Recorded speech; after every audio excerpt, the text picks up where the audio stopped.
తెలంగాణ శాసనసభ ఒక కౌరవ సభలాగా మారింది. ఈరోజు మాట్లాడే గొంతు నొక్కేయడం మొదటి రోజే మొదటి అంశం పట్లనే ముఖ్యమంత్రి గారు తప్పుదో పట్టించే ప్రయత్నం చేస్తూ ఉన్నారు. మేము అడిగిన ప్రశ్నలకు జవాబు ఇవ్వకుండా మా పైన అన్పార్లమెంటరీ లాంగ్వేజే కాదు, అబ్యూజివ్ లాంగ్వేజే కాదు, చనిపోవాలని కోరుకునేటువంటి నాయకుడు ఉంటారని దేశంలో ఎక్కడ పోయి పండుకోమంటాడు.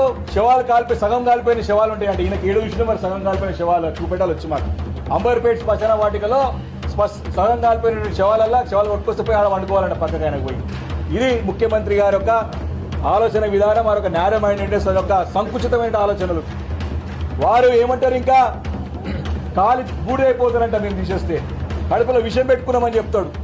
ఈ రకమైనటువంటి దిగజారు మాటలు మాట్లాడడం కాదు. మేము అడిగిన ప్రశ్నలకి సమాధానం చెప్పమంటే దానికి సమాధానం చెప్పలేక మళ్ళీ మేము మైక్ తీసుకుంటే సమాధానం చెప్పాల్సి వస్తుందని చెప్పి తప్పుదో పట్టించే ప్రయత్నం చేస్తా ఉన్నారు.